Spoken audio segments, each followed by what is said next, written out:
Hey, morning, everybody. What a fabulous morning it is. Are you ready? Is what we're talking about this morning. Are you ready for Elaine Thompson being the Olympic champion in the 200 meters and the 100 meters? Are you ready for the 1, 2, 3 over the weekend for our Jamaican ladies? Are you ready to celebrate Emancipendence, as we call it, Emancipation Day, celebrated yesterday, actually the day before, and Independence on Friday.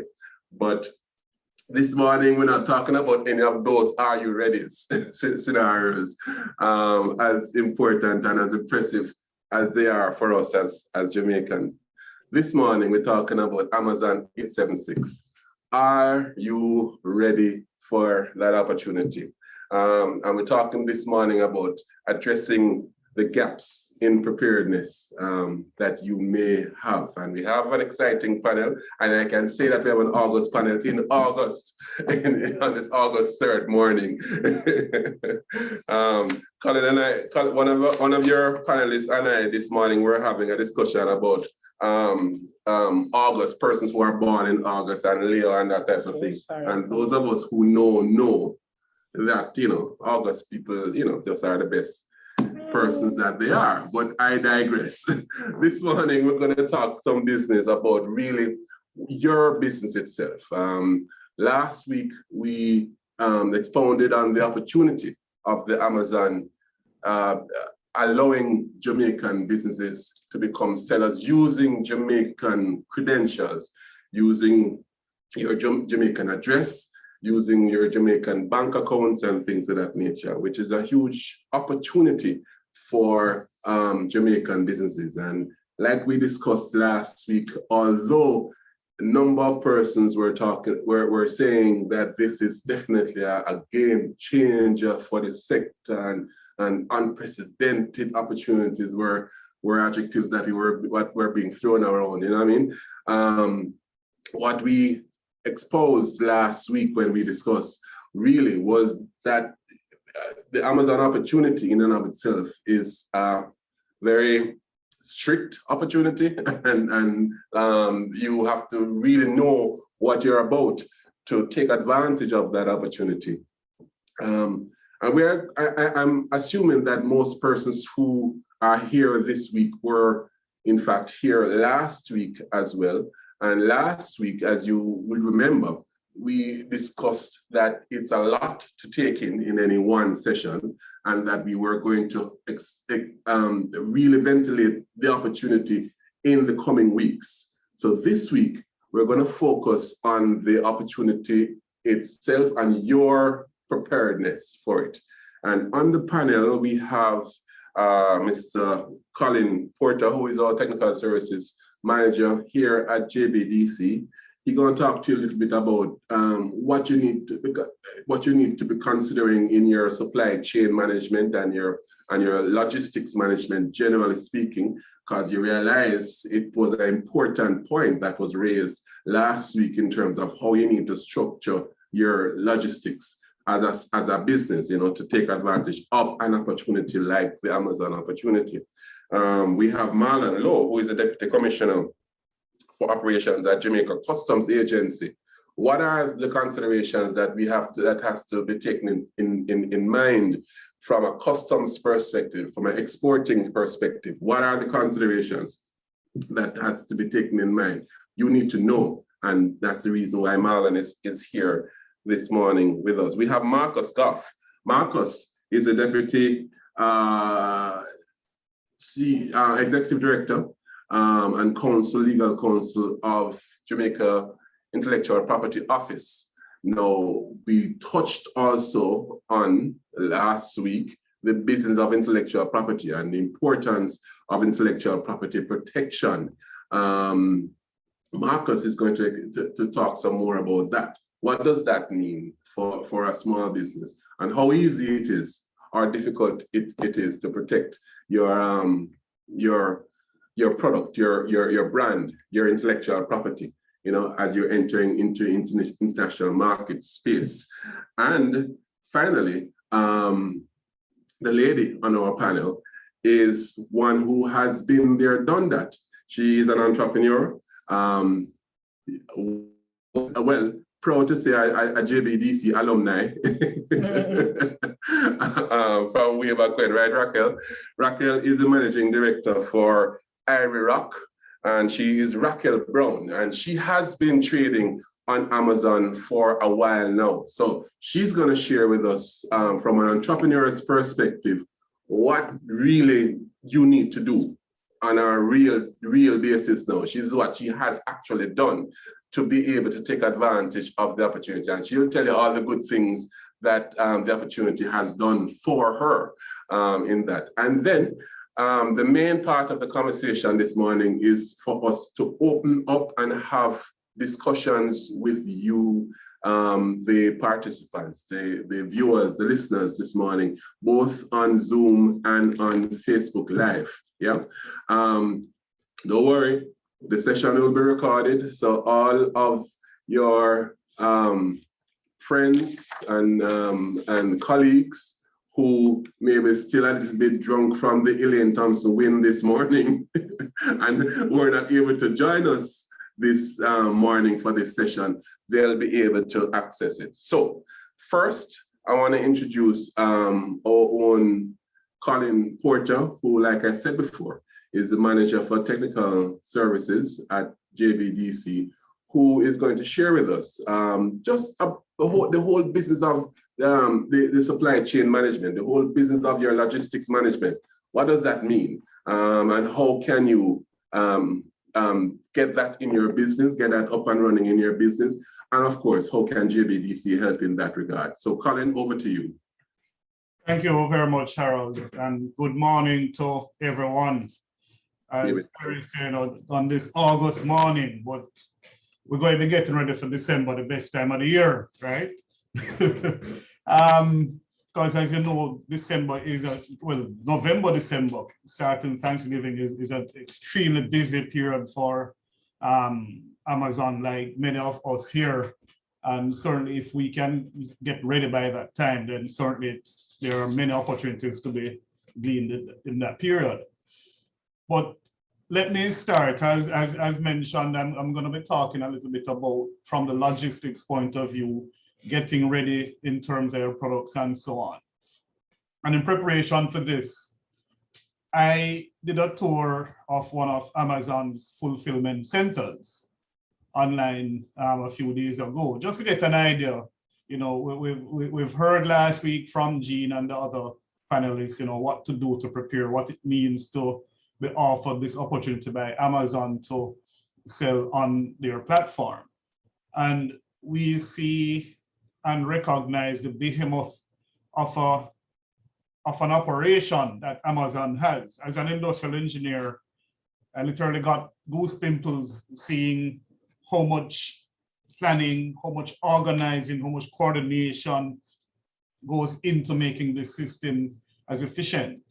And as a part of the Amazon supply chain, you, the small manufacturer, the small producer who wish to supply or sell your products through Amazon, will now become a critical part of this supply chain.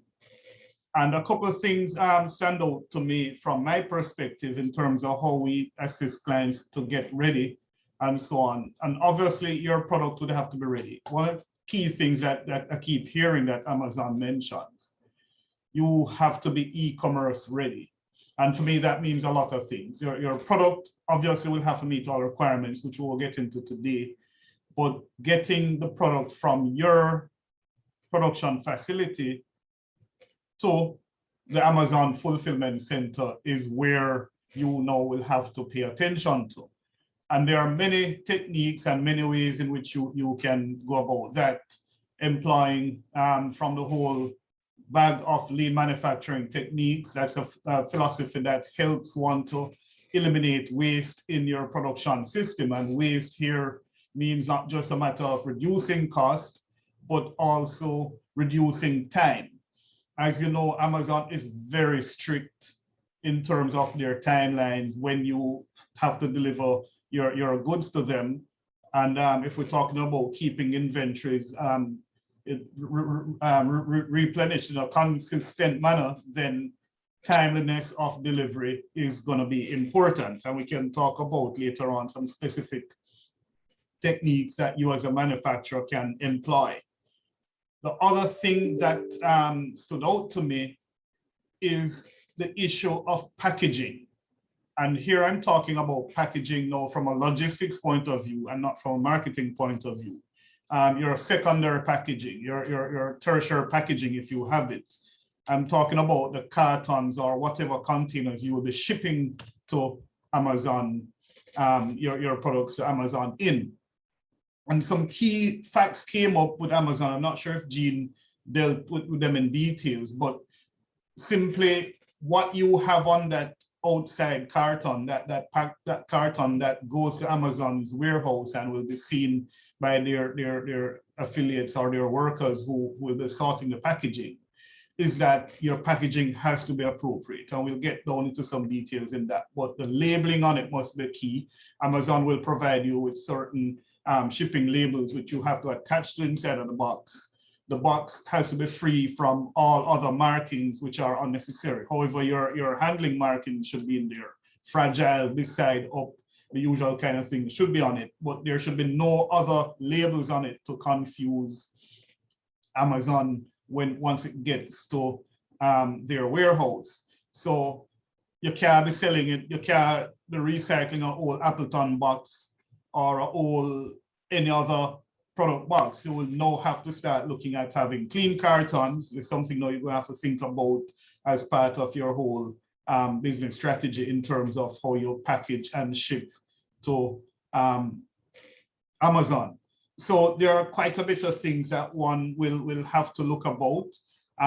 But key is organizing yourselves, that you will always have inventory once you have decided which products you're going to be selling on Amazon, that those inventories are available to be packaged, to be shipped in an appropriate manner. And we'll talk about even your partners, your shipping partners now. How do you get it to Amazon from here in Jamaica? And I'm sure Marlon from the customs agency will give us some details on how best to do that. But right now, just like the preparation of the athletes in Tokyo, we're going to have to prepare. We're going to have to train. We're going to have to look at our systems. We're going to have to ensure that we are on point so that we can meet timelines, we can work efficiently. And this opportunity will not just open doors for us on Amazon, but help us to push efficiency in supplying our other customers who we may have, right? So it is about supply chain efficiency. It is about supply chain innovation in your own doings so that you can take advantage of the opportunity from Amazon. And I'll just stop right here and allow the other panelists to get their word in, and then we come back to more in the discussions. Yeah, thanks a lot, Colin. Thanks for that. Yes, you have to know your marbles and understand your business cycle and how it is that you make sure that your logistics are in line with your deliverables. As you would have remembered from last week, there are two options for fulfillment. You can either be fulfilling by Amazon itself, which means that you ship in bulk to Amazon, and Amazon fulfills for you whenever that order comes in. So therefore, you take advantage of the Amazon Prime. Or you can fulfill by the seller itself, yourself. And in that instance, you're talking about a 48-hour window for fulfillment, So you have to definitely have your ducks in a row where that is concerned, and making sure that you're able to deliver in that window. So that's important. So we're going to come back. Of course, like I said, the main part of this conversation this morning is the discussion. So we're leaving a lot of time for you guys to ask your questions. Second up, we have Marlon Lowe, and as I mentioned to you, Marlon is the Deputy Commissioner for Operations at the Jamaica Customs Agency. Marlon, what is your take on this opportunity, and what are some of the things that our small and micro businesses and medium-sized businesses need to consider in this scenario? Marlon? Good morning again, Marlon, to the panelists and to your audience. Let me first of all say that this is a real grand opportunity for our exporters and certainly for Jamaica. And the Jamaica Customs Department is indeed in the business of promoting to the best that we can export, and we promote export by facilitating it. That's how we promote our export in Jamaica. And we have been doing that for a while. We are here to play our part in this opportunity. And of course, I'm going to tell you some of the things that you need to do. I'm very happy that Colin started with in terms of the logistics though, because that is something that is dear to customs. So before I tell you the process, I must tell you also that one of our mandate is really border protection. And one of the problems that we also have in Jamaica that has been stifling our export is, of course, a drug problem. And knowing the logistics chain and knowing the players. So some of you might be very small, but not because you're on Amazon mean that you're small. You can also be trading large volumes, and therefore you need to understand your warehousing space that you're using, all the person in the chain, your employees. If you have employees, you need to know who they are. You need to ensure that you're following that supply chain and that logistics chain, because that can put you in a bit of trouble and also put Jamaica in a bit of trouble. And that's not where we want. So I'm very happy that you start with that, because that is very dear to us. But export for us, we have three mandates, which is not just border protection, but also to facilitate trade and to collect the government revenue. Where export is concerned, I must tell you, that is not revenue driven for customs. It's more about trade facilitation. There's no export tax. There's a fee that is charged on the export declaration. And I'm very happy to tell you that since April 1, and this is good for Amazon traders, if you are exporting values less than $500 US, there's no customs administrative fees. And of course, that is good, because that will help you to be able to export without bearing the cost, that administrative cost. The government also had moved what was a nuisance tax, which is a stamp duty, $5 stamp duty that was there, that was also removed. So the cost is not there in terms of the direct cost in terms of administrative fee for customs. The process is a very simple one, but it's something that you have to also ensure that you know very well. If you are involved in commercial export, of course, you need to register with the Jamaica Promotion Jambo, and you have to ensure that that side is taken care of. And that can be done through the JSwift window, which is the Jamaica single window that is also managed by customs. So it can be done from that portal. Once you're registered here, you'll also register with the ASICUDA system, which is a custom system.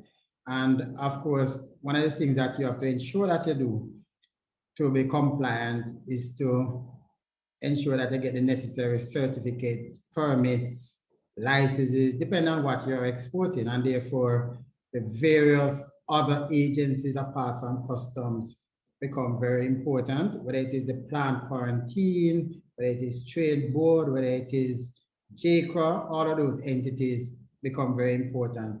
There's a Jamaica Trade Portal website, JTIP, that you can go on, for example, and depending on the product that you're exporting, you can see there whether or not you need a license or a permit, and what license, what permit, also where to get it. Some of these you will get through the JSwift portal and some from the entities directly. But it's very important that you're also compliant from the side of Jamaica while you're complying with the requirements of Amazon. And therefore, these other entities are very important. So you have, for example, the Trade Board Limited, you have Jamaica, you have the National Environmental and Planning Agency, Ministry of Industry, Agriculture and Fisheries, Jamaica, you have JACA, Jamaica Agricultural Commodity Regulator Authority, Bureau of Standard, coffee industry board, coconut industry board. So it depends on what you are exporting. You might need to get in touch with one of these. Once you are registered with JAMPO, registered with Asipura, or you have an agent that is registered with Asipura, of course, you send your declaration.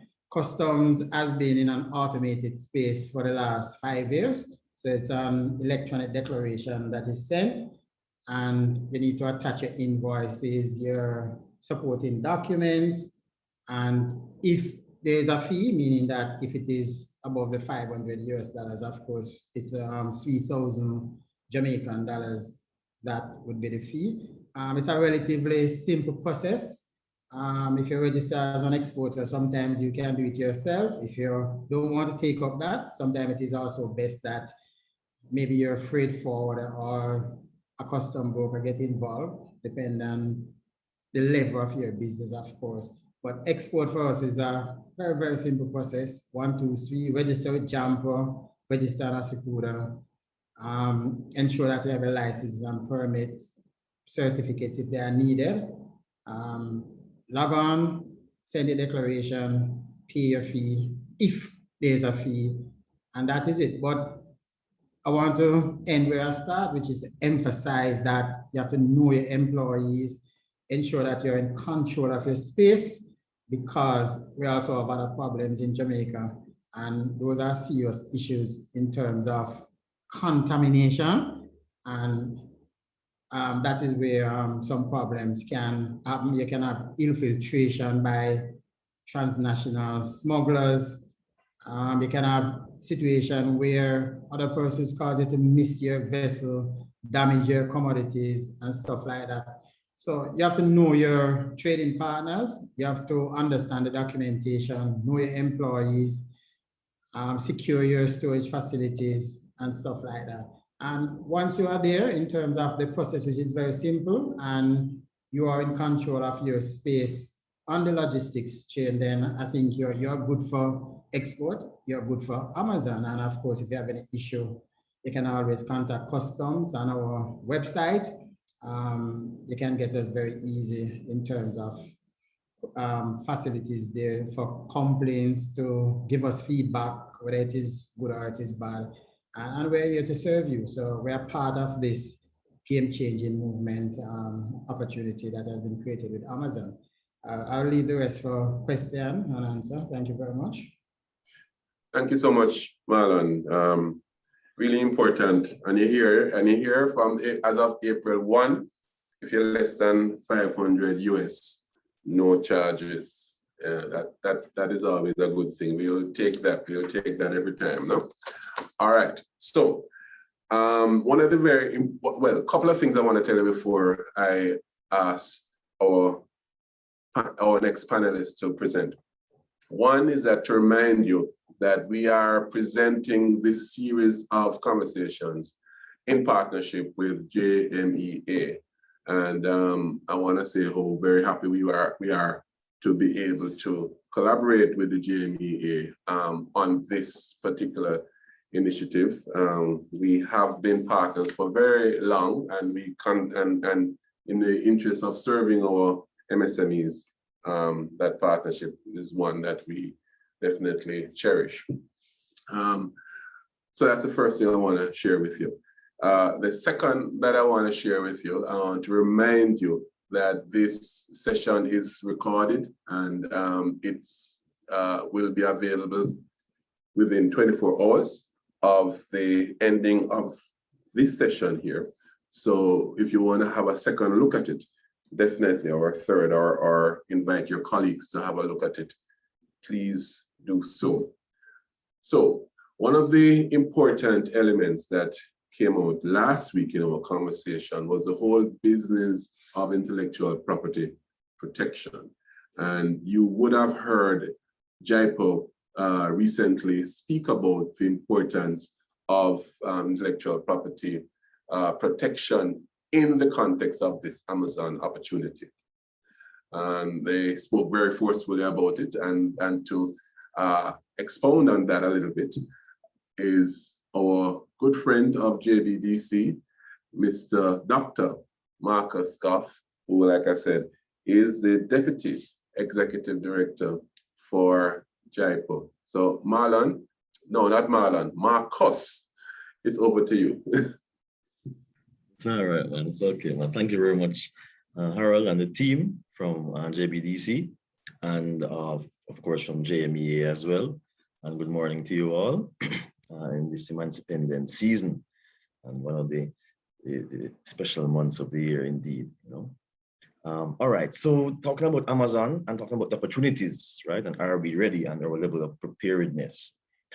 So intellectual property is definitely an important part of that necessary preparedness for any kind of enterprise, in terms of trading, selling goods and services, particularly, of course, when you're going to be doing so in overseas jurisdictions to, bigger markets where you're going to be exposed to more competitors and more pirates. And so you want to be able to have your brands and your unique designs and your inventions and your copyright works and other creations properly and legally protected, right? Because what that does is it gives you the legal rights thereafter to be able to, of course, claim some legal recourse through the courts or through the police system, through the criminal law, in some cases, where you may need to do so if you find that there's been some infringement, right? So that's important in a general context. Now, when, of course, you're talking about online trading, right? Online promotions, online marketing, and online sales, e-commerce, etc. Then again, the risks in terms of your brands being counterfeited and your copyright works being pirated increases. And so does the need for protection of these rights, right? Now, I wanted to highlight some important things in the Amazon context, because of course, again, in any kind of trading, particularly online trading, you have to be aware of two prongs. You have to be aware of your own rights, so they can be protected, again, from infringement, but also to ensure that you do not infringe the rights of other persons as well, other companies or entities who are trading as well. And as we've been hearing, Amazon is very strict on their policies. They have the customer as the priority, as we all should. And therefore, they have several policies in place that seek to ensure that IP rights are properly respected and enforced, So they have their Amazon IP policy for sellers, right? This policy requires all sellers to ensure they comply with all federal, state, and local laws, right? Federal, state, there being the USA, and policies concerning intellectual property rights, right? You may not violate the IP rights of any brands or any other IP rights owners on the platform. If you violate the policy, it may result in loss or suspension of your privileges or other legal consequences that you may have as a result of IP infringement, right? You may receive what's called an IP notice of infringement from Amazon, which then is going to put you on, the onus, on the responsibility, to basically show that what you are doing, that those brands that you are selling, you either own them or you have the permission from the proper IP rights owner to be using and promoting them, right? You, of course, may be asked to provide evidence of authenticity of your product, right? To show where you acquired these products, to ensure that they're not counterfeit products if it is that there's been a complaint that's been received, or Amazon themselves may seek to do an investigation if they find that your products or some of them may be suspect or suspicious in that regard, right? You may have to submit a plan to Amazon to show them how you intend to ensure that you do not infringe IP rights of others on the platform before you may be readmitted if they find that you have infringed somebody's IP rights, right? And of course, all of these things, therefore, require us to be vigilant in terms of, again, how we protect our own IP rights from infringement, but also ensuring that what we are selling online is in fact genuine products and does not breach any legal rights and IP rights of any other persons in the industry, right? I mean, IP has a system whereby if you have multiple infringement notices after several times of warnings and notices, right, then they will actually pull your products from the system, right? You will then have to get a court order to go and show that you are not infringing to be able to come back on the system.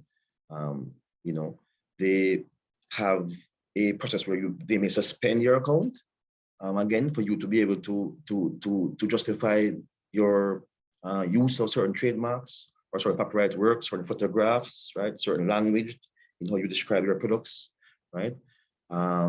They may also, find you in breach of the Amazon anti-counterfeiting policy, which speaks to, again, ensuring that all products are authentic and that they absolutely will not tolerate bootlegs or fakes or pirated copies of products or content, illegally obtained music or duplicated, as a photographs, etc. And they're very strict on these things, right? They may actually, of course, withhold your payments, not pay you what you are due for your sales because of your IP infringement online. And so this is a very important issue. If you're going to go to Amazon, we need to be aware of and to approach with a certain level of seriousness. So I'll just stop right there for now and leave the rest for the Q&A. Thanks so much. Yeah, man. Thank you so much, Marcus. Some very important things that you shared with us just now. And I think it's sometimes it may seem a little daunting for our entrepreneurs, especially first-time entrepreneurs. But daunting is not necessarily a bad thing. Let me tell you why. When you feel a little daunted, it means that you have accepted the gravity of the importance of what it is that we're talking about, and you are now spurred on to learn more and to understand more. Daunted don't mean paralyzed. It just means accepting the responsibility that is on you. Now, I had told you about earlier about Raquel and about inviting her to speak. But before I invite Raquel, I want you definitely to be the cherry on top, or the icing, or maybe the whole cake for that matter. But before Raquel, I want to invite a guest from the UK, and she's an online brand infringement specialist. Her name of her entity is Snapdragon. And I thought it's very important, on the heels of Marcus sharing with you the general details of why Amazon, the general details of why of the conditions for Amazon and the infringement considerations that Amazon has in place and so on. So I'm going to invite at this point Rachel Jones, and like I said, she's an online brand infringement specialist, and her name of her entity is Snapdragon, is to share with us her perspective on this opportunity and perhaps her experience as it relates to brand protection, brand infringement protection for e-commerce entrepreneurs. So, Rachel, are you here? Are you on? There you are. I'm here. Yes, I'm here. Thank you very much indeed for that warm welcome. Thank you. That's great. It was wonderful to, I just must say many congratulations to the Jamaican athletes. They have just been so inspirational. I have just been shouting and screaming. It's been fantastic to watch. So Amazon apart, well done, Jamaica. Honor Jamaicans. Yeah, no, absolutely. It's just been absolutely phenomenal. It's just been brilliant, I have to say. So thank you very much for including me in this. And I just have a couple of things to add. Everything that has been said just makes such incredible good sense, and it's wonderful that you have the opportunity to hear from such a learned bunch of people, which is wonderful. My experience of Amazon is it offers phenomenal opportunity. I absolutely agree with what was being said about knowing your supply chain and all the rest of it. I think the one thing that I would say, which adds to what our learned friend Marcus was saying, was that when in particular you're on Amazon, it's incredibly important to have thought about and registered your IP, probably not just only in Jamaica. I think one of the massive issues with Amazon and many other online platforms is the minute you are there, that folks see you and think, oh, nice brand, nice product, I'll just rip that off. And that's where, even as a small and medium-sized or a micro business, you can really, really suffer. I invented a baby product a long time ago now, and it was seriously ripped off, properly counterfeited. The minute it was on Amazon, properly counterfeited. And that led me to actually go into brand protection to help other SMEs fight fakes online. And I think the thing about counterfeiting, and depressing though it is that when a brand is counterfeited, it isn't necessarily always counterfeited from, for example, China. It might be counterfeited also in Brazil and in South Africa and all sorts of different places. So the counterfeits may come from a number of places, but it's certainly worth protecting your IP, I think, and it's only my opinion, and I'm sure better advice from other people would be to always think about China, because particularly with Amazon, there is this propensity for Chinese sellers to offer products which are not genuine. And because we are all used to shopping on Amazon so quickly and so easily, the non-genuine products get through. But if you have actually got your IP properly registered, you can always take action. And the other thing I would say to you is always have your IP to hand as a digital certificate. Be able to produce it in a matter of minutes. So when your IP is registered and you have it in whatever territory, have it on your laptop all the time, just there, so that if anybody ever says to you, you need to prove your originality, within minutes, you can actually say, yes, here is my certificate. It is absolutely valid, and this is my proof of originality. Because actually sending a link is never the same. And your IP, if you love your IP, it will love your business right back, protect you, and enable your business to grow. So much, Rachel. Very important points, very, very important points. And interestingly enough, it's not only, as you have said, it's not only the Chinese that we need to be wary about, really. Sometimes, it's other territories. Let's just say it's other territories. And even Jamaicans, actually, you might be surprised. You might be, or not in terms of being surprised. But it's important to register your trademark, register your design, whatever intellectual property protection that you should accompany your business, that you make sure. And probably later on, Marcus could tell us about what's going on with the Madrid Protocol, if you have any update on that. And that will simply allow you to easily register your trademark in multiple territories, which is very important for this opportunity. So very important. Thank you so much, Rachel. So from Rachel to Raquel. Raquel is the managing director of Ivory Rock. Like I said before, she's a JBDC alumni. And Raquel has been trading on Amazon for a few years now, and she is here to share with us in terms of her experience, what has been the learning that she has had to go through, and so on, and where you are now. So Raquel, maybe you kind of share with the audience what your business is firstly, and then go on and talk about the experience. So welcome, Raquel. Thank you for having me. Okay, so I'm the managing director for Ivory Rock, and what we do is that we manufacture and distribute natural skincare products.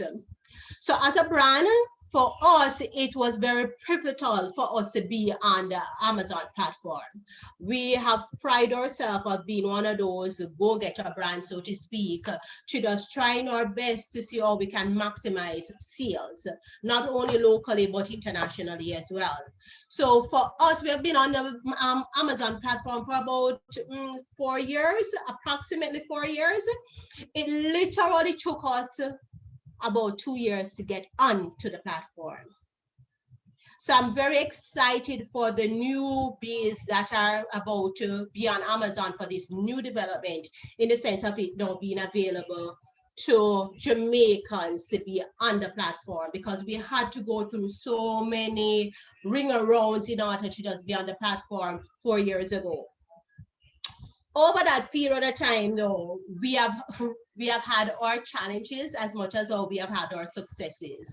And to a great extent, what I'm going to do is to hit on each of the points in which my fellow panelists have actually hit prior. For us, in terms of just protecting our brand, Amazon has a brand registry. And one of the things that we would advise everybody to do when you actually finally set up your brand on Amazon is to register your brand. Do the brand registry. And what that does is that, one, it protects you from anyone else using your brand on the site. So the person have to get, or the company has to have to get permission from you in order for them to upload your product.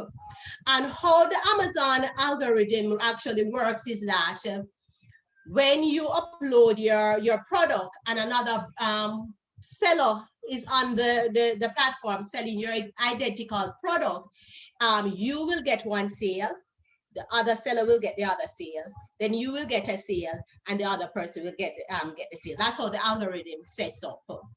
So both sellers will actually be benefiting from the demand of the product, so to speak. I know it's a little bit, when I initially learned about it, I was like, So if you're having person selling your brand, it's good for you and that particular person to have somewhat of a partnership, especially if you are going to be spending a good amount of marketing dollars in terms of advertising and promoting your brand on the platform. We treat Amazon like any other platform, marketplace. We treat it as though we would advertise and market on Amazon, just like how we would advertise and market locally or in the UK or with any market space in which we are in. We treat it as such, and therefore we have our marketing dollar allocated for Amazon, specifically for Amazon marketing, while we have our marketing budget allocated for all of the other areas in which we're in. So if you're spending, let's say $10 in terms of marketing on Amazon, you also have to take into consideration that marketing dollar that you're spending, if you have a partner or another person, you have given permission for another person to be to represent, just be selling your product, that you also will be, in a sense, pushing sales their way as well. You understand? So it would be nice if when you're actually giving person permission to use your brand, both of you or the group of persons, you can actually come up with some sort of arrangement, so to speak. Well, that is how the algorithm works from what I know of. Mind you, I am always open to any clarification, because I am still, the platform changes so often that I'm constantly learning and we're constantly evolving as a brand on the platform. In terms of fulfillment, we do both fulfillment by Amazon, and we also do fulfillment by shipper. We ship from Jamaica to some of our customers, while we actually send bulk of products to Amazon to ship from us. We have some products that are faster moving for us, in which we ship through fulfillment by Amazon to make it easier. And then the slow moving products we'll ship here from Jamaica. There is a lot of benefit to ship, to use fulfillment by Amazon. You get quite a significant increase in sales just by doing that alone, without advertising or anything. However, and there's a big however, please take in consideration the fees that comes with that service. It is real, very real, because sometimes you will be getting this increase in sales, but the truth of the matter is that I have, instead of me getting selling 100 products this month, I've actually sold 300 products, but my revenue at the end of the month not matching up. You start questioning yourself, is it worthwhile to do fulfillment by Amazon? The other thing is that when you do fulfillment by Amazon, you do not get the customer information. So you can't cross-sell to them. You can't do any form of marketing. Sometimes you don't even know where your product is going. So you can't, if you're doing a marketing campaign, you really and truly can't really say, okay, we have had a significant increase or take up in our products on Amazon. But I want to know, because the fees on Amazon is so high, I ideally would want to sell those very same customers through my website. It's the natural progression, because you're going to be getting more markup and all of those things. And you see it, but you still want to be on the Amazon platform. So when you do fulfillment by Amazon, you really actually don't get any form of information regarding the customer in which you can actually be doing any form of targeted marketing towards that particular customer that have already used your product. I may love it. I may want other products from you to purchase. So they're constantly going through the Amazon platform, which is fine. It's fabulous. We love it. However, personally, as a brand, we would ideally want our customers to be buying, to be eventually redirected to our website, where we can get majority of a sale. We get a bigger margin on our sales, and we're able to have a little bit more control over the sales process in that manner. I must also state, and I should have stated it before, when you do your brand registry, you're automatically qualified to do an Amazon store. We love the Amazon store, because if I was able to share my screen, I would actually show you our store on Amazon to give you a full idea as to how you can do that. What you end up doing is that it's almost like a website you actually set up on Amazon in itself with just your products. So you will see the listing, and at the base of the instruction of the listing, you'll have iRock store. And then we love when the customer click on that store. Why? Because 90% of the time, we end up getting more sales. Instead of the customer buying one product from us, they're now buying several products, because they're now seeing a barrage of advertisement that is on our page, our store, the iRock Amazon store, and in which we are a little bit more able to advertise, and they're able to pick within the product grouping and all that. So when you do your brand registry, it's not only from the perspective of protecting your brand from other persons from using adding on products, your brand onto the store, onto the platform, but it also allows you the opportunity to create a store all in itself on the Amazon platform, in which you can literally have all your products that is on Amazon in one place, and where your customers can just easily go and shop. Another thing that I wanted to state in terms of going back to FBA, there is, while it's a wonderful opportunity in terms of the ease having fulfillment, doing fulfillment Amazon by Amazon, it makes the process of doing business on Amazon much easier. The stress of shipping is a real stress, especially when you're shipping from Jamaica. Jamaica Post is for a lot of us as small businesses is the go-to shipper, because it's smaller products that you're sending out. Our products are this size, and a lot of the times you're sending out 3, 2, 1, 5, 6 products at a time. So it's a smaller package. So you send that out to Jamaica Post, but you have to also remember the average time in which Jamaica Post tend to send a product is normally 21 days. And that is just ridiculous in today's business.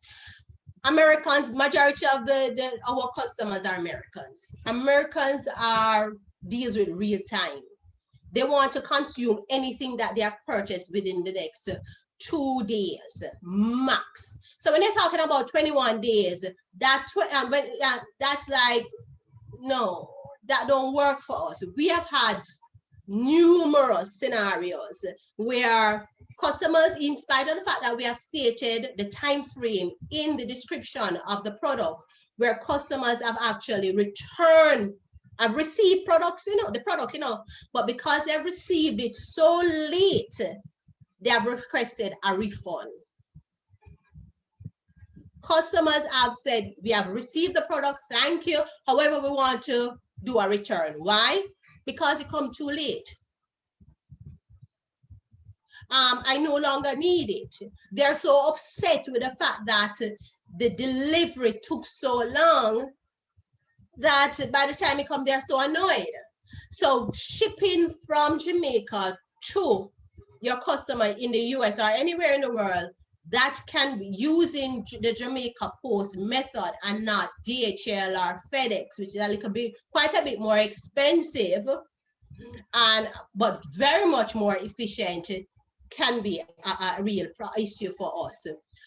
One of the other things that we have done to combat that is that we have contracted a fulfillment company in the US to do our fulfillment for us. So yes, we're still doing Amazon fulfillment, but as we experiment more and more and have more experience with our fulfillment company in the US, our goal is to do less fulfillment by Amazon and more fulfillment by our designated fulfillment company. And the one of the main reasons is that we will now have customer information. Data is powerful, and without that data, we cannot effectively advertise to our specific target audience. So we want the information from Amazon so that in the future, we can be more effective, efficient in how we advertise and market to our direct customer. And finally, what I will want to talk to you guys about is listing, how you list your product on Amazon. For us, that was a task because I truly did not understand the whole concept of SEO, your listing, ensuring that you complete optimizing your listing and constantly optimizing your listing so that you can be seen. Remember, it's a huge platform with hundreds, thousands of different products that are within your category. And without you optimizing, doing SEO optimization, persons are just not going to be seeing your product as often as you want, unless you're going to be doing some sort of ad, which can be quite costly in itself.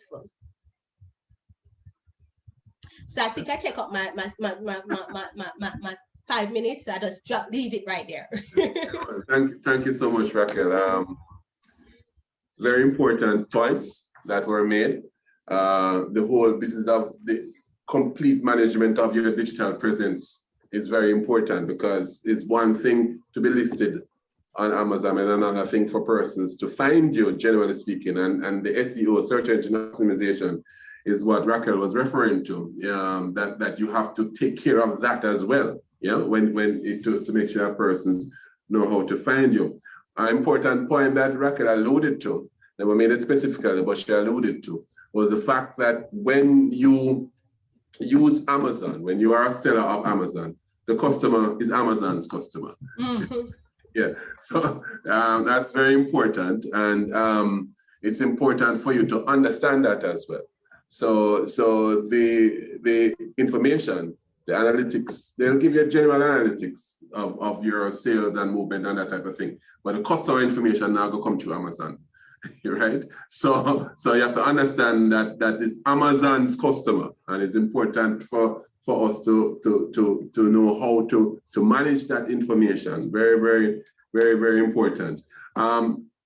So some very good information. So what we're going to go into now, thank you, Raquel, and thank you all of the presenters.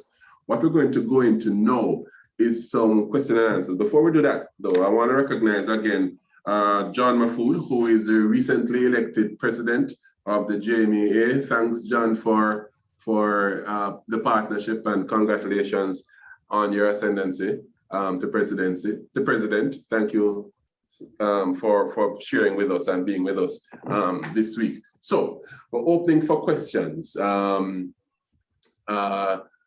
Any questions or comments that you want to make? Anything that was said that was unclear? Any clarification that you might need on it? Anything you can type it, or you gonna answer? Type it in the chat. Type it in the chat Or raise your hand. and we'll come to you and acknowledge you. But until persons think through the questions that they want to ask, it could be that everything is absolutely clear, so you're good to go. It's not a problem. You just go back and watch the session again. Raquel, can you give me, I know I'm not asking you for your specific business information, but can you tell us how successful, and I'm using the successful because I'm here in news, what has the trading on Amazon done for your business itself? Okay, for us in terms of from a sales perspective, our overall online sale was increased just by being on the platform by at least a 300% period. We trade not only on Amazon, but of course we have our own website in which we are building, and that's where we ideally want our customers to be purchasing from. But we also on Etsy and eBay. But I have to admit, Amazon have been the marketplace for sales. And even when you do absolutely no marketing, you're getting a sale. Okay. Great, Yeah. great. You hear them numbers there? 200% on and kind of something. That sounds good, Raquel. I'm very proud of you. I'm very happy for you. But as you realize, listeners and viewers, it don't just come so. You have to be prepared, and you have to do the work to make sure that that you can realize this kind of returns from it. Very, very important. All right, Sansi, I'm gonna zoom over to you because I believe that there is a hand up and there are a couple of questions coming in. So. All right. All right. Morning, everybody. John Mafood is asking Raquel a question. What do you do to market your products while you're selling on Amazon? Okay. Okay. So we do quite a few things. Number one, you can actually, Amazon have its own, on its platform, it have a marketing section on it in which you can purchase ads on Amazon. So we have done that in the past, and that has been successful for us. But that have always been supported by having enough goods within the market space in which we can readily capitalize on the sale in itself. We actually push quite a bit of sales through our Instagram page as well. We advertise the Amazon store quite a bit whenever we are about to do any form of, in order to just ramp up sales. For us, our main marketing strategy for Amazon is one, constantly optimizing our listing. Having, if you look on our listing, you'll have not just that one picture of the product being sold, but the entire listing in itself is an advertisement of that particular product. We show before and after pictures, we show benefits of the product, we highlight ingredients, and once again, going back to the store in itself, the store also help in terms of person not only purchasing one product, but purchasing multiple products, because what we advertise and how we market our brand is from the perspective of a regiment, not just from a individual sales perspective. But our Instagram, we have done sponsored ads or sponsored posts with larger companies with a good amount of followers that are within our target audience, in which they would actually post a product, our product, or ally to a brand, and from that, giving them a coupon code in which they can actually go and access it on Amazon and or through our website. All right, thanks a lot. Sansia? Yeah, I have two follow-up questions for Raquel as well. Number one, why do you use a fulfillment center instead of shipping to Amazon itself? Of course. And if you're comfortable, can you share your fulfillment partner in the US? We do both. We're currently doing both. We do fulfillment by Amazon for our faster moving products, but that based on the fees that is attached with that particular service, we're currently gathering data as to how we will be moving forward in the future to see whether or not we'll be continue with that particular partnership with Amazon, or we will just be shipping everything through our fulfillment company in the US. We use ShipBob in the US as our fulfillment partner. Is a new partnership, so we are still going through the kinks and gathering data with that company as well. Yeah, Okay, I think before you even go on, Sansia, it's important for our listeners to remember that when you're talking about doing business through an Amazon, you're talking about the cost of the product itself and the price of the product to deliver. That's one. You're talking about the delivery, the cost of delivery and fulfillment. You're talking about Amazon costs as well. See? Because there's a cost for Amazon, and of course, if you're going to be storing at Amazon warehouse, there is also a cost. So when Raquel was talking about the fact that the cost them add up, that the costs add up, and really, those $3, $2.50, they add up. They add up. Yeah, and that and it means then that remember that you're in business for profit, no? Not in business for volume sales. You're in business for profit. So you have to take those things into account. And what she's saying, what she's alluding to, is that if you do your fulfillment yourself, then those costs are significantly less. Significantly less. However, doing it from Jamaica is a headache. It's a huge issue. Yeah. It's a headache. Yeah, man. Being very blunt with you guys. It's a true problem. Yeah. You really, it's very difficult for you to do business on Amazon effectively and efficiently without all of these different returns by shipping from Jamaica. It's sad, but it is. That have been my reality. Yeah, it's difficult. It's difficult. But all right. So thanks again, Raquel. Sansia. Okay, there's a question from Joseph Smith. I notice your hand is up. And can you go ahead and unmute Joseph and ask your question?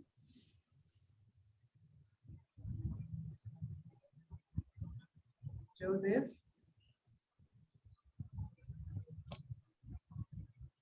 Joseph, can you unmute your mic and ask your question? All right, Joseph, while you work on your microphone, Karen Burke is asking, good morning, is there any consideration being given by JBDC, JAMPO, or any business support agencies to lobby government to address shipping time with post office? It is uncompetitive and the alternatives are not cost effective, especially for low cost items.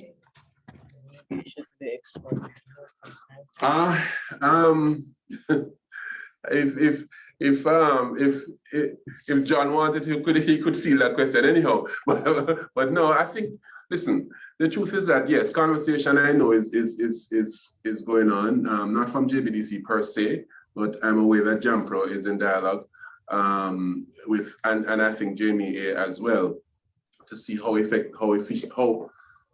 we can deal with that. But listen, while that happens, I guess the main message is that as an entrepreneur, we need to first of all understand what the realities are in the environment, as they presently exist. Yes, so yes, that lobbying will go on and so on. But I think as an entrepreneur though, you have to know what the realities are and understand the real costs and the real cuts. For instance, while the postal service is the lowest cost of shipment, and certainly if you have a client that doesn't mind waiting 21 days, because the post office works, but but it's 21 days, or whatever, or 14 days or whatever it is. But it works in terms of security, safety, and gets the product to the customer. So if you have a customer, if you are selling a product, whether it's on Amazon or otherwise, that the customer doesn't mind waiting 20 days, 21 days, because I have purchased things from websites that I have they tell me 21 days, and I know say it's 21 days, I'm good for 21 days, and it's fine. Then that would be the most effective, efficient route for you. Know your market. But so you know your market, you know your consumer, understand what those are. I think that's our main responsibility as entrepreneurs. See, and understand as well. Have conversation with the DHLs of this world. I know, for instance, that the JMEA has a special relationship with FedEx for their membership. So understand what that is as well. And John, I don't know if you want to say something about that thing, seeing that you're here, or Simara, if you are in the room, be able to speak about that. So that there are those as well. There are those opportunities as well that needs to be considered. I understand as well that DHL has a special deal on, I think it's Wednesday morning, I gather, Wednesdays up to the afternoon, where you get a discount on your shipping. So you need to understand what's going on in the environment and choose the right route, even while lobbying and so on is going on to improve products that the government offers. If Mr. Mahfood wants Raquel you wanted to comment, Raquel? I wanted to comment in the sense that while you have the DHLs of the world and you have the FedEx of the world, and I use them. However, one also needs to remember, a lot of the time Amazon orders are single items, smaller shipments. So when you're going to be sending one product and DHL is going to charge you $5,000 to send you this product, to ship this product, do you think that is an effective means of us shipping to our customer in the US, in spite of the fact that it's going to reach in 3 days? No, it's not.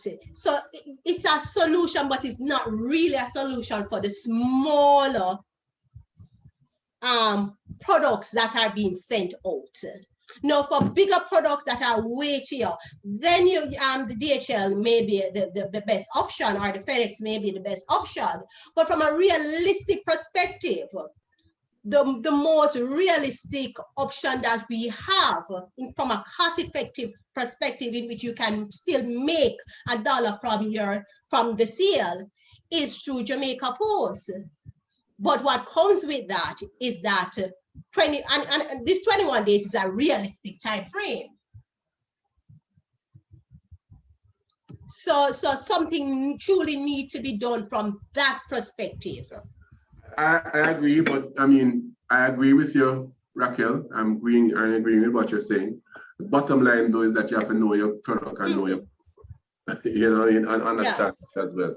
So it might not be, as Raquel is suggesting, cost effective based on the specific type of product. And perhaps maybe you're offering what, as I have seen on Amazon, for instance, sellers that offer a bundle of products. You know what I mean? So say, I know one shampoo you go buy it. Yeah, you buy the bundle of 3, and makes shipping and that type of thing more cost effective. See, I think one of the things that what we're going to expound on and ventilate some more on in our session next week is some of those business decisions that you need to make. You know what I mean? So it's not just about the opportunity; it's about organizing your business process and your business model such that it makes sense for your business's bottom line. Yes. Very important. John, did you want to comment? Yeah. Hi, good morning, everyone. Hey, John. This is a great opportunity that we have here, and we as JMEA want to make sure that at the end of the next presentation, we have a clearer idea as to how we're going to help our members and others to take part in this very important opportunity. I know part of it may involve these courses that were mentioned in the first session, where there would be I think a 1-month course that was going to be put on by On Point Consultants, a 4-week course. So hopefully we can hear more about that. The issue with shipping, we have been speaking with Jamaica Post to try to see if they can help with the process. They have an express service. I'm sure Raquel has checked that out. I have used it as a company and found it to be acceptable in that it usually gets to the customer about 10 days, but that certainly is not good enough. Even 10 days is not good enough. So we are talking with Jamaica Post to see how they can partner with the US Post system to allow for a price point that would be acceptable based on small packages, as Raquel had said. However, if we cannot get this done, we still have to find a solution. And, you know, even if it involves us, and that's one of the reasons I asked the question of Raquel. She still has to get the goods to the fulfillment center or to Amazon. Yes. Certainly there are companies like Seawinds and so on who allow you to ship break bulk. And maybe we'll hear more about that from Raquel. But even if at the end of the day, the JMEA has to help to put orders together for either a fulfillment center or to Amazon directly, where we can, you know, get 10 or 20 companies together, and we either share a container or ship through a consolidator. I think this thing is too important to not find a solution. If Jamaica Post can't solve it in the short term, We have to. and I think that hearing from Raquel it will maybe help, because I presume some of the difficulties smaller manufacturers will have to figure out is how many cases of a product do they sell to Amazon, send to Amazon or the fulfillment center? Are they willing to make the investment in sending 15 or 20 or 30 cases of a product without knowing for sure if it's going to be sold? But to me, if you're going to go into this thing, you're going to have to take a chance. You're going to have to make take a chance and make an investment in that original shipment of goods that you sent to Amazon. And the other question I asked Raquel is approximately what is the total cost as a percentage of her selling price does she have to pay out to Amazon? I know some of it is monthly for storage, some of it is for registration, but remember when we sell as a manufacturer, and if we didn't sell to Amazon, but we sold to a distributor in the US, who in turn sold to a small shop. Typically speaking, Jamaican goods that are sold from Jamaica end up on a store. In a physical store in the US, it's usually double the price. So when you sell it on Amazon, I'm pretty sure you don't want that price to be much more than what the customer would have paid had they gone into a store to buy it. Because the benefit is not going to come from just having it on the Amazon store, but it has to be at a competitive price. And I think that's what small Jamaican companies need to understand, Raquel. You can't just sell it at any price. It has to be at a competitive price. So those two questions I would ask Raquel, the percentage of cost you have to pay and how do you get it to the fulfillment center? Yeah. Okay. So for us, and I use one particular example from us. We are one of those companies that we do quite a bit of analysis when it comes out to us entering any market space. For Amazon, when we decided to be on Amazon, we went out and looked for similar products within the market space and what they sell for, how they present the product and all of those things, because we will be directly competing with those brands.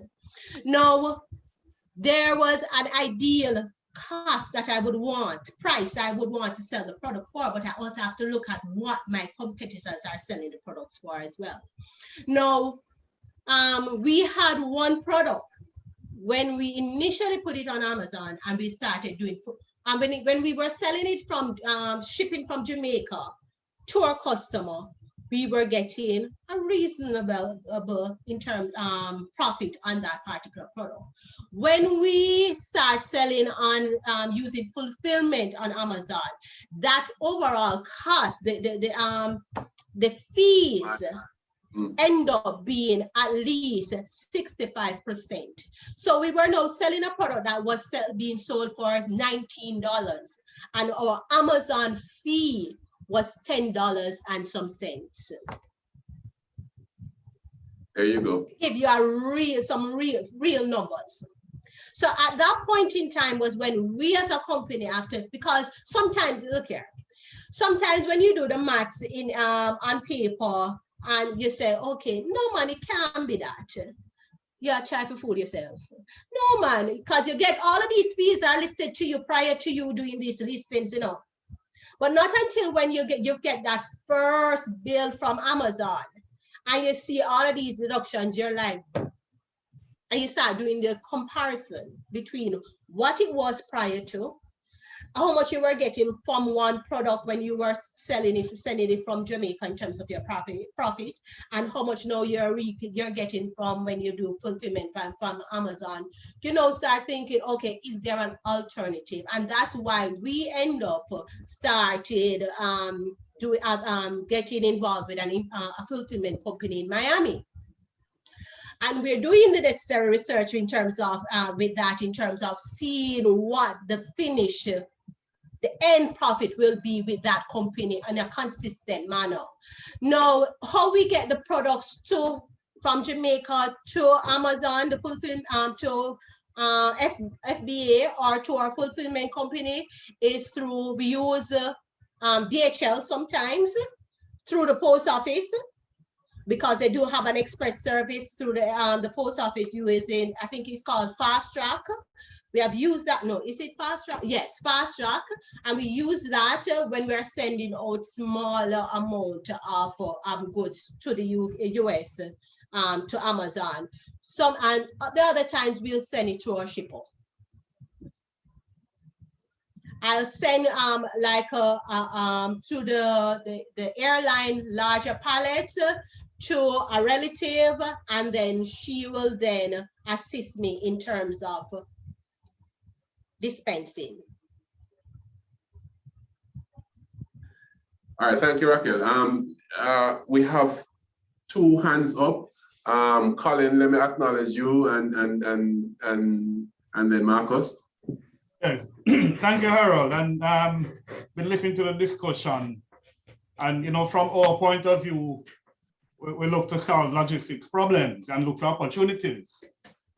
And whereas the problems are real, as expressed by Raquel and to an extent John as well, in terms of using these. And a light bulb went off my mind. In Jamaica here, we have several courier companies who, a lot of us who shop on Amazon get stuff through them. A lot of them have warehouses in Florida. Now this is throwing out something. This is now at the ecosystem level. I'm pitching this, Harold. I don't know if any courier companies are here.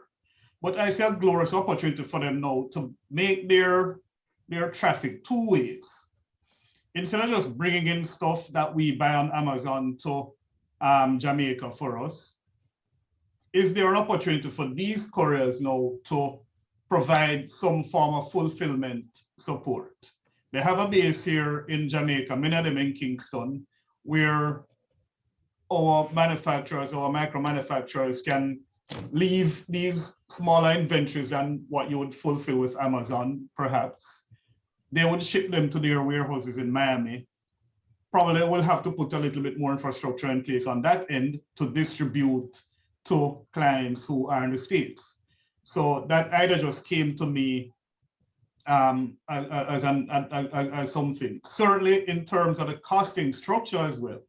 That's something that we'll have to dissect and look at all the costs involved from the product leaves your warehouse. Because even if you use a fulfillment center, I'm sure there are going to be added costs there, even for storage and so on. Whether those are more competitive than Amazon now is something that we'll have to investigate. But I just wanted to throw that idea. Yes, a very good idea, Colin. As a matter of fact, it just underscores the point that taking advantage of this opportunity is a complete business decision.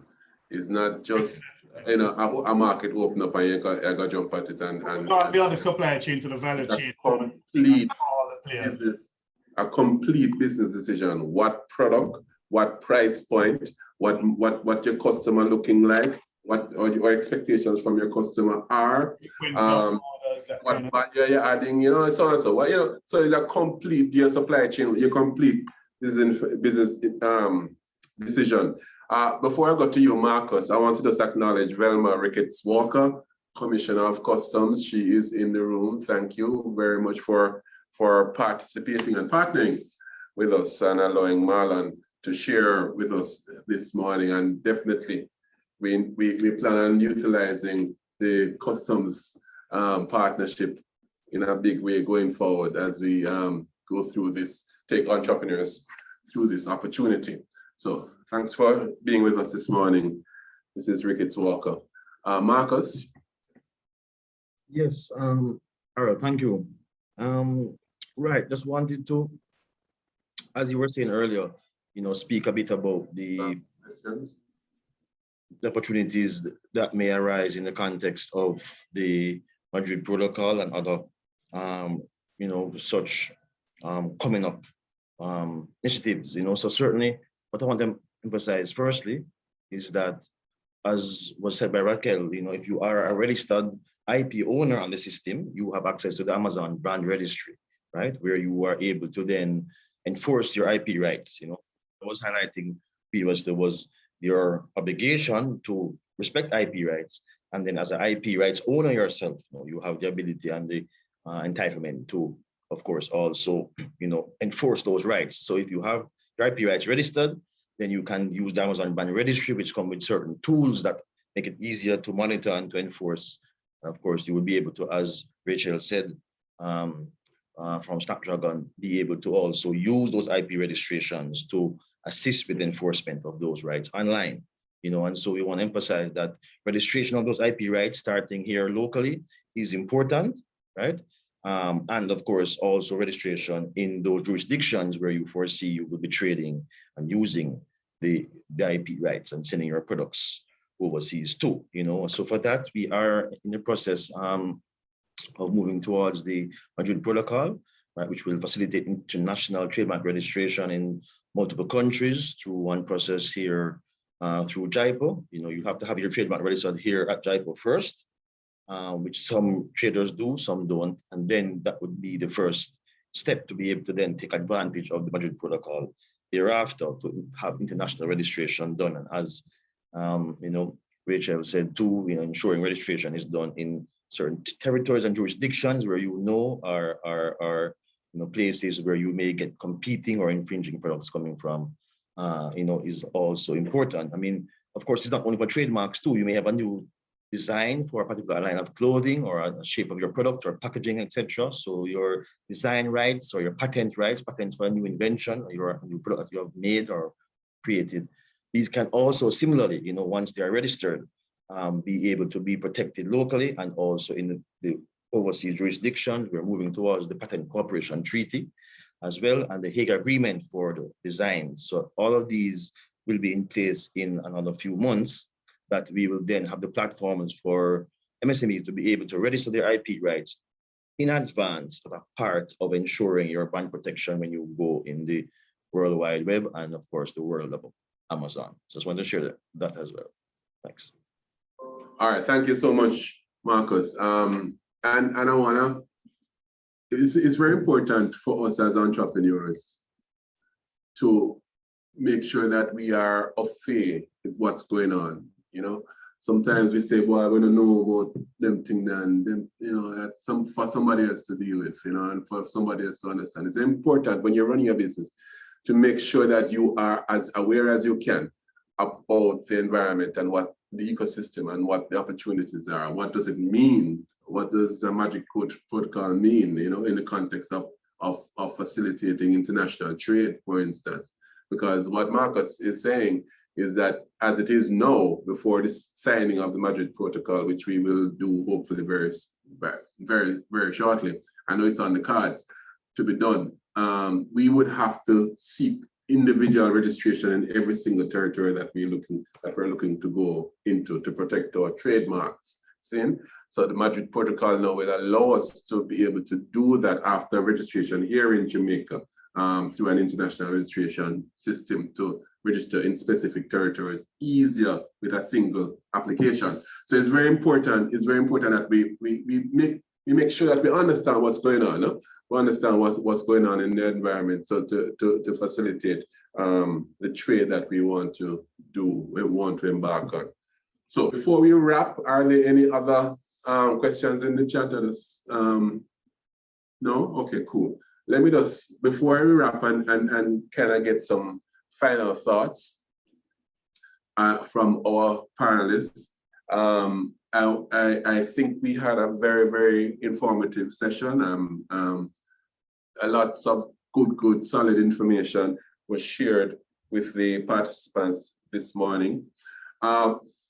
Next week, we conclude, when I hesitate to use that word conclude, but the three-part discussion series on the opportunity, we conclude that, but by no means are we concluding on the support that we're providing for the opportunity at all. Yeah?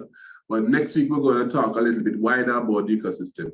Remember just that we need to be understanding what does the ecosystem offer. Yes, we know that some work needs to be done in the ecosystem as well. And John alluded to the conversation that's going on with Jamaica Post and some work that JMEA is also doing, and JBDC and other agencies are in fact doing as well. But we're going to have a conversation next week about the ecosystem. What are the financing products? Are there specific financing products that are available to take advantage of an opportunity like this? And we're going to have a financier here to talk to us about that. If you remember last week, something came on the table, a question came on the table in terms of specific regulations that you'd have to adhere to if you're shipping food products.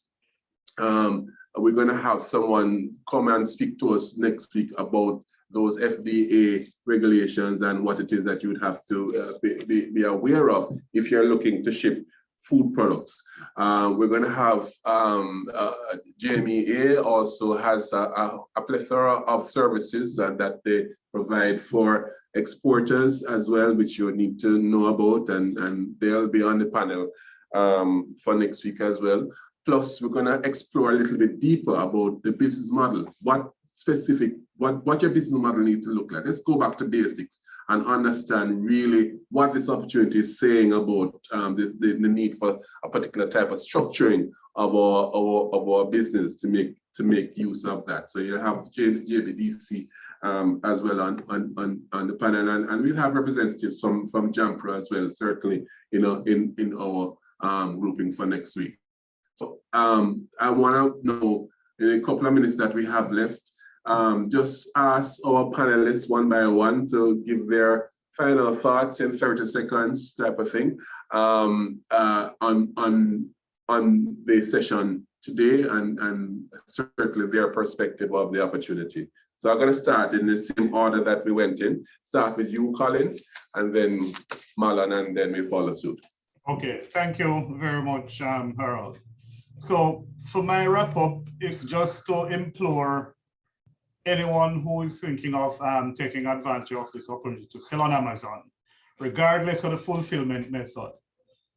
Start with your own facility to be as lean and trim as possible. We know that cost is an issue, and it's a big challenge from the get-go producing here in Jamaica. So through the application of lean techniques, which you can engage us here at JBDC to assist you on that.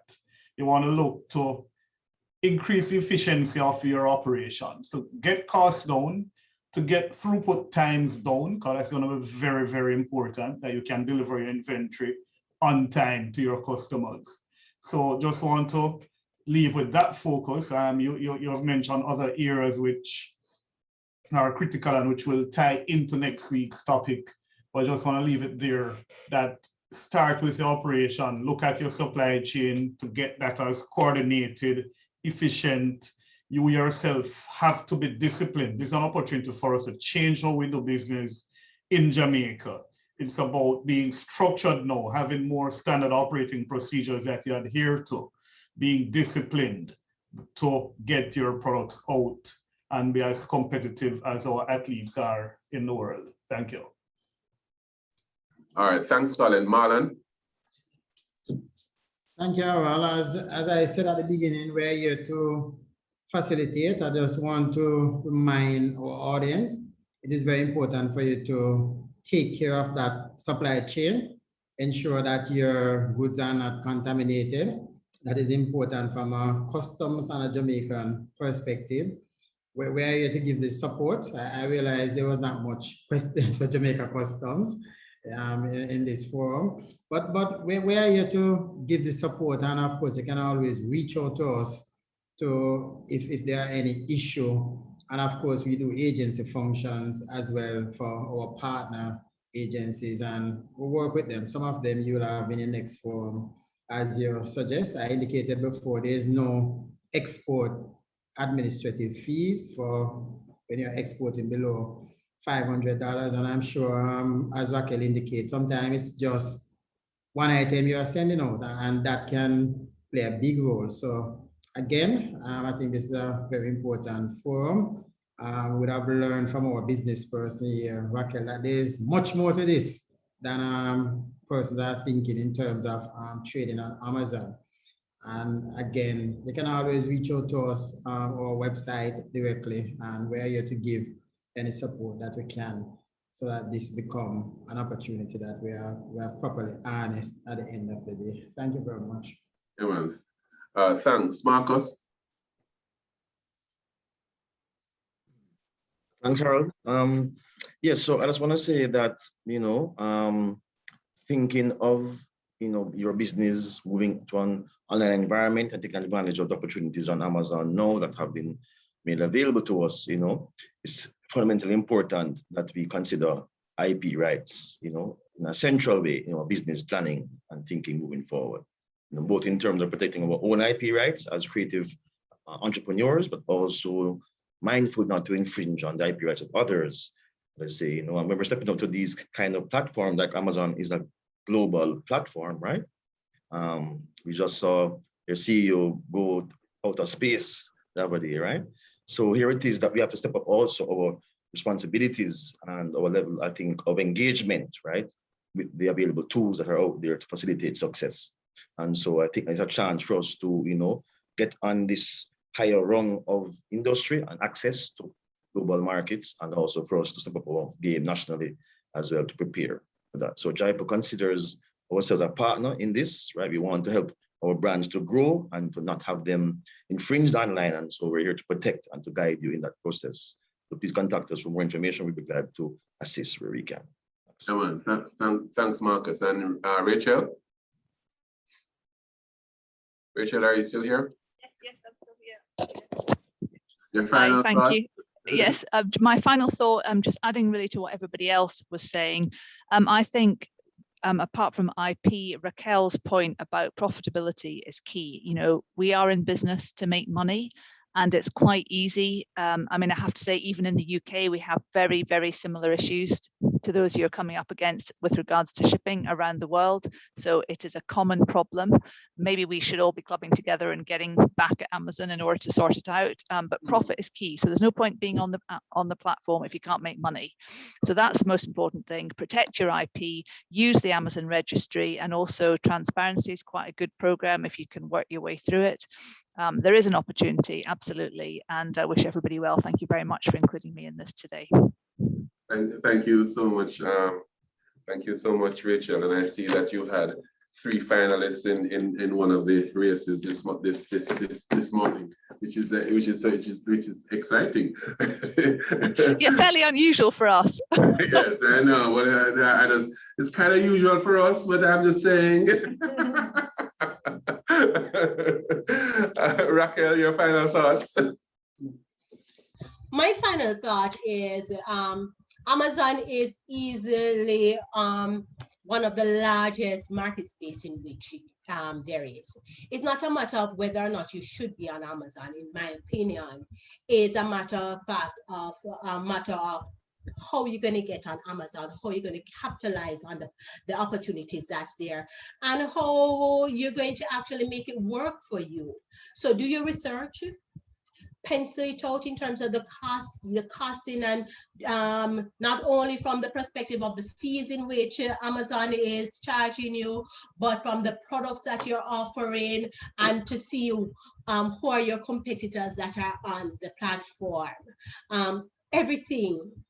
Everything actually combines together in order for you to be a success on that platform, and it is there for you to be a success. As I said, you can be on that flood platform and do nothing in terms of advertising, just optimizing your listing, and you'll be getting a sale at least once per week, at least.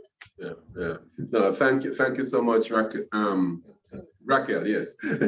I've gotten Raquel's and Rachel's.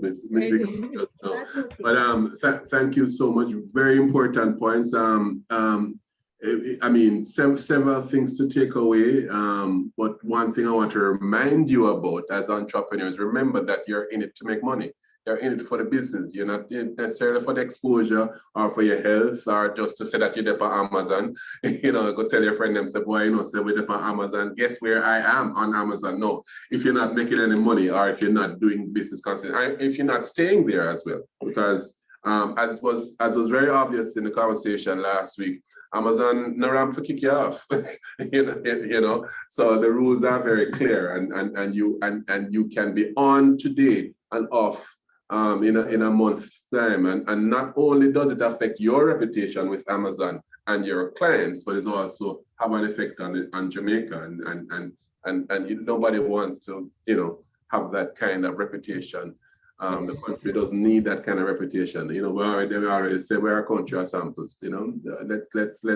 Let's be gone with reputations like that. So important. So thank you so much for sharing with us this morning. We're on again next week, same time, speaking about some of the things in the ecosystem that are here to support this opportunity. Some conversations about that we're going to have next week. So we're looking forward to an exciting session again next week. So we thank you for being here for this week. Let me acknowledge our CEO, who is unusually quiet, sitting beside me. but